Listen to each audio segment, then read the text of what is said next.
Now our next guest is the chairwoman of the Turkish delegation to the Interparliamentary Union, Ravza Kavakçıkan. Thank you so much. We're happy to have all of you, our distinguished guests here. I know that there was mention of IPU. Of course, I'm the president of the Turkish Interparliamentary Union group.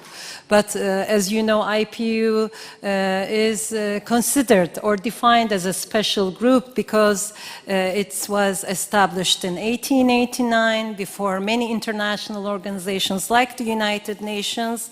And basically, ideally, almost the whole world population is represented through their members of parliament. And what makes IPU special is not only the governments are represented, but also the opposition is also represented.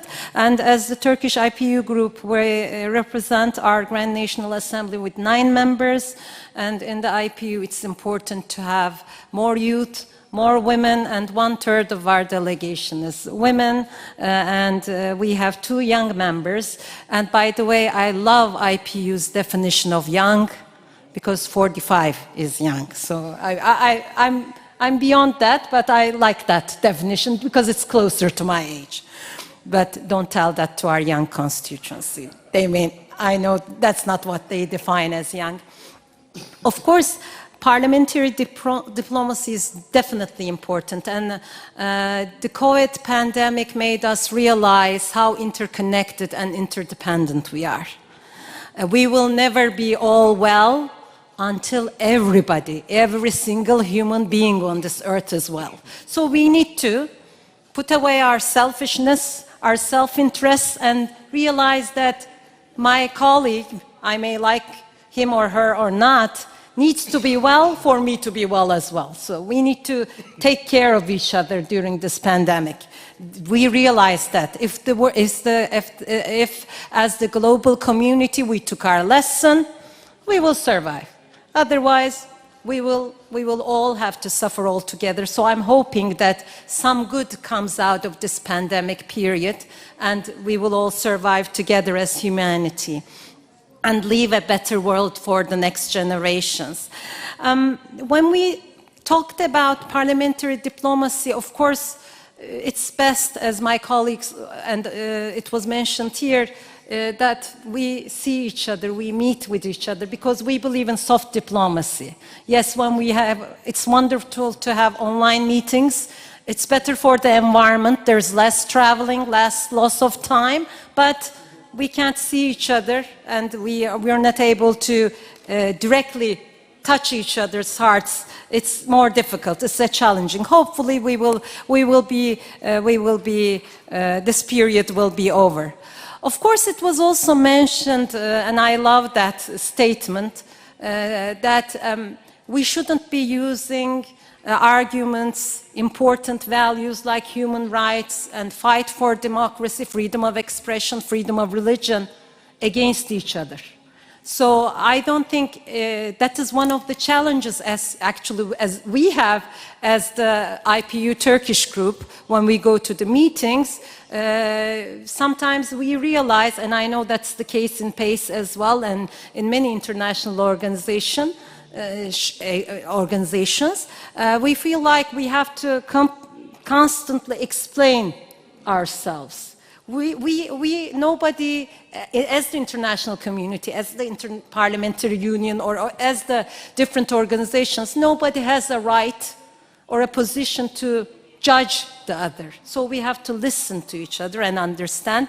I wanted to also mention that the world, in addition to the pandemic, we're going through a challenging times.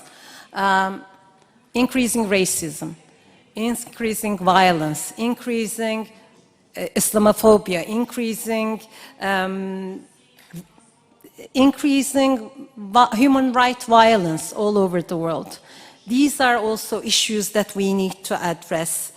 So we should act with the belief that doesn't matter what race we are, doesn't matter what color our skin is, doesn't matter what ethnicity is, whatever we may look like, all human lives matter. So we should all have equal human rights, equal right to live.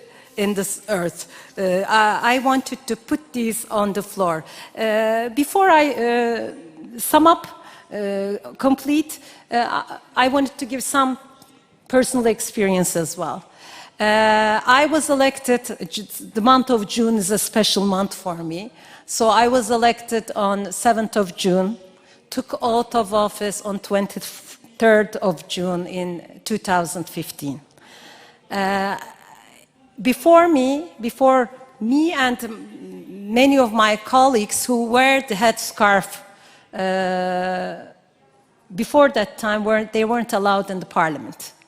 And it was during AK Party, and I'm thankful to President Recep Tayyip Erdoğan that the discrimination against the women who wear the headscarf was lifted. This is something very valuable for me. So together with my colleagues, the women who don't wear the headscarf, and together with the gentlemen, I had the opportunity to take part in the Grand National Assembly of Turkey as well. But after I got elected, this is what I had to deal with. Every time I had to go through a meeting or attend, take the plane and go through the VIP, I had this question. So are you the spouse of a member of parliament? I said, no, I'm her. This is it. It took the people a while to realize that a woman and a woman who wears the headscarf could be a member of parliament as well. So now I proudly say, I don't like to advertise, it doesn't matter. It's a very, very honorable position, but once you die, nobody's going to ask you, were you a member of parliament, minister, or president? It's over, right? So I'm proud of my position, and I don't like to advertise it saying I'm a member of parliament, but that is the time I love to say it. And now I love the fact that it's recognized. So there's many other things in that personal experience. I wanted to share that as well. Thank you. I hope that we won't need to deal with digital platforms, and we will be able to meet face-to-face on other occasions as well. Welcome again. Thank you.